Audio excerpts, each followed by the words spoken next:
दोस्तों नमस्कार। ध्यान से सुन लीजिए, हम और गरीब होते जा रहे हैं। जी हाँ, विज्ञान में आपने पढ़ा होगा सर्वाइवल ऑफ फिटेस्ट, लेकिन भारत के लिए अब नया सिद्धांत लागू हो गया है जिसको आप कह सकते हैं सर्वाइवल ऑफ रिचेस्ट। हाँ, अमीरों की धन्ना सेठों की चांदी हो रही है, चांदी नहीं सोना बरस रहा है, और गरीबों का सोना खोटा होता जा रहा है। वो खुद भी खोटे सिक्के होते होते धीरे धीरे कब पिक्चर से बाहर हो जाएंगे ये उन्हें समझ नहीं आ रहा है। और उन्हें समझ भी क्यों आए, क्योंकि सरकारों ने माया जाल बिछा रखा है। आज़ादी के वक्त से ही देश में गरीबी हटाओ, गरीबी उन्मूलन का नारा लगातार दिया जा रहा है। आज ही मैंने एक रिपोर्ट में पढ़ा था जिसमें भारत की सरकार आम जन तक, आम आदमी तक और गरीब लोगों तक बहुत सारी सुविधाओं को पहुंचाने और उनको मुहैया करवाने पर जोर दे रही है। अर्थात घुमा फिराकर सरकार का जो वादा है वो यही है कि गरीबी दूर कर दी जाएगी। जी हाँ, ऑक्सफैम इंडिया की एक चौंकाने वाली रिपोर्ट आपके सामने है जिसमें इस देश की पूरी वेल्थ या टोटल वेल्थ का केवल 1% लोगों के पास 40% हिस्सा है। जी हाँ, चौंकिए मत, और बहुत सारे ऐसे तथ्य हैं जो आपको डराएंगे। आप मिडिल क्लास से आते हैं, आप लोअर मिडिल क्लास से आते हैं, या आम आदमी साधारण इंसान की ज़िंदगी आप जीते हैं, तो आपका काम सिर्फ इतना है कि सुबह उठिए, शाम तक ईमानदारी से काम करिए। अपनी रोज़मर्रा की ज़िंदगी में जो भी आप कमाते हैं पहले कमाई पर टैक्स दे दीजिए, और उसके बाद में जितना जितना आप खरीदते हैं, जो दो संसाधन अपने लिए जुटाते हैं, उन पर आप टैक्सेज चुकाते आइए। भारत में आर्थिक असमानता बढ़ रही है, और इस बढ़ती हुई आर्थिक असमानता का कारण क्या है? आर्थिक असमानता एक दिन में नहीं बढ़ी है। 1980 के दशक से लेकर लगातार अब इसमें इजाफा होता जा रहा है।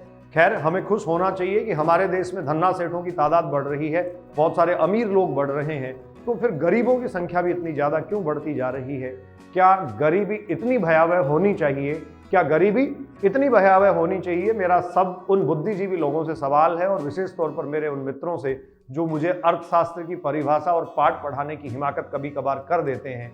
मैं जानना चाहता हूं कि क्या गरीबी इतनी भयावह होनी चाहिए कि एक गरीब व्यक्ति अपने बच्चों को 2 वक्त का खाना सही तरीके से मुहैया नहीं करवा सके, उसे 2 जून की रोटी नसीब नहीं हो, और कुपोषण से मरने वाली मौतों का आंकड़ा, इस देश के बच्चों की मौतों का आंकड़ा 65% हो। बहुत ही शर्मनाक और दर्दनाक कुछ कहानियां हैं, लेकिन ये शर्मनाक और दर्दनाक कहानियां हमारे बीच ज़्यादा स्प्रेड नहीं होती, क्योंकि हम भी इनमें कुछ बहुत ज़्यादा रुचि नहीं लेते। हमारा मेन स्ट्रीम मीडिया इसमें रुचि नहीं लेता। सही तथ्य ये है, क्योंकि मेन स्ट्रीम मीडिया जिसमें रुचि लेता है, हमारी रुचि उधर ही होती है, हम उसी तरफ चल पड़ते हैं, हमारा झुकाव उसी तरफ हो जाता है। तो आज इस वीडियो के माध्यम से कुछ ऐसे फैक्ट्स और तथ्य मैं आपसे साझा करूंगा जो ऑक्सफैम इंडिया की एक रिपोर्ट के हवाले से कहा गया है, और उसके सीईओ अमिताभ बाहिर कहते हैं कैसे इस देश में जीएसटी और वैट जैसे टैक्स आम आदमी को और कंगाल करते जा रहे हैं, और इस देश के धन्ना सेठों की चांदी कैसे होती जा रही है। कोरोना के बाद सरकारों को जागना चाहिए था, कुछ पॉलिसीज में सुधार होना चाहिए था, ये हमारे लिए एक वेकअप कॉल होना चाहिए था, लेकिन हम ठहरे बेफिक्रे भारतीय, हम फिर वैसे के वैसे ही हैं। तो आइए कुछ तथ्यों का अध्ययन कर लेते हैं।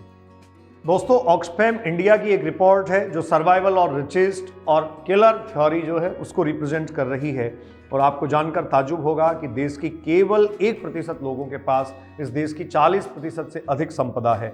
देश के निचले 50% लोगों के पास केवल 3% संपदा है। इस देश के 10% ऐसे लोग हैं जिनके पास इस देश की कुल वेल्थ का 72% हिस्सा है, और इस देश के 90% लोग वो हैं जो केवल 28% हिस्से में ही संतोष करते हैं। वर्ष 2020-21 को अगर देखा जाए तो 1 लाख करोड़ की छूट कॉरपोरेट हाउसेज को दी गई, और यह जो छूट है वो भारत के गरीबी उन्मूलन कार्यक्रम पर सीधा तमाचा है, थप्पड़ है।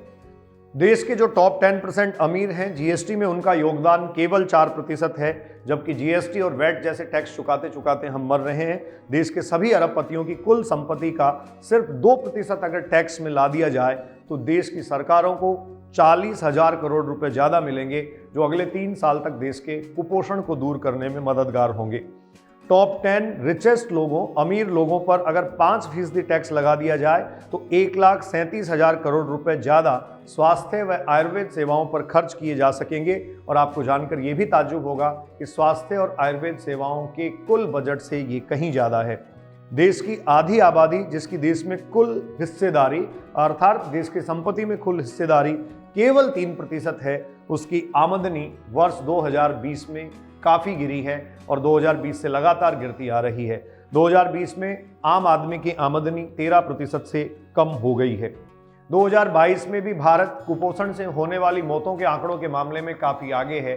65% चाइल्ड बच्चे कुपोषण का शिकार हैं और उनसे उनकी मृत्यु हो जाती है। कोरोना के बाद सरकारों को जाग जाना चाहिए था। एक तरीके से हमारी सरकारों के लिए ये वेकअप कॉल था, लेकिन हमने अपनी पॉलिसीज को सुधारने में, अपने ढांचे को बदलने में कोई ज़्यादा खास रुचि नहीं दिखाई, बल्कि हमने कॉरपोरेट के जो टैक्सेज थे वो 30% से घटाकर 22% कर दिए। अब ये भी हमें समझ नहीं आता तो हम किस बात के इस देश के हित को साधने की और इस देश के हित को आगे ले जाने की बात करते हैं। पॉलिसी फ्रेमवर्क में कोई खास बदलाव दोस्तों नहीं आया। हेल्थ इंफ्रास्ट्रक्चर का बजट बहुत ही अपने आप में डराने वाली जानकारी ये है, जो आप में से बहुत सारे लोगों तक है भी, लेकिन हम फिर भी इन सब चीज़ों तक आना नहीं चाहते, क्योंकि जो चीज़ें डराती हैं उनसे हम दूर रहना चाहते हैं। हेल्थ इंफ्रास्ट्रक्चर में 2020-21 में हेल्थ मिनिस्ट्री का बजट घटा दिया गया। भारत का सबसे गरीब आदमी अगर दिन के 100 रुपये कमाता है तो महंगाई दर बढ़ने के कारण उसको 50 से 55 रुपये अपनी थाली में परोसे जाने वाले भोजन के लिए खर्च करने पड़ते हैं। भारत में NCBR national crime bureau record जो है, उसकी रिपोर्ट अगर देखी जाए तो 115 मजदूर, 115 जो लेबर हैं, मजदूर वर्ग के जो लोग हैं या निचले तबके के लोग हैं, वो रोज आत्महत्याएं करते हैं। इसका बड़ा कारण गरीबी, भुखमरी और कुपोषण है। और मिडिल क्लास की हकीकत अब जान लीजिए। मिडिल क्लास के लोगों पर ज़्यादा भार और बोझ बढ़ रहा है। लॉन्स का, ऋण चुकाने का, होम लोन, कार लोन, बहुत सारी EMI चुकाने का।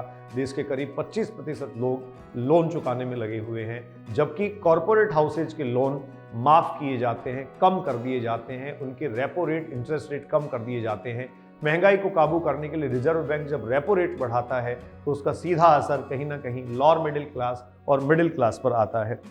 GST और वैट जैसे टैक्सेज अगर कम कर दिए जाएं या उन टैक्सेज पर कुछ कटौती कर दी जाए तो निश्चित तौर पर आम आदमी को राहत मिल सकती है। और कॉरपोरेट सेक्टर के टैक्सेज अगर बढ़ा दिए जाएं तो इस देश की अर्थव्यवस्था से संबंधित ऐसी जो बातें हैं, जो आर्थिक असमानता को बढ़ावा दे रही हैं, उनको कुछ कम किया जा सकता है। बहुत सारे लोग आप में से ये भी जानना चाहेंगे और मुझसे ये भी पूछेंगे, आपको ये अर्थशास्त्र का ज्ञान कब से हुआ?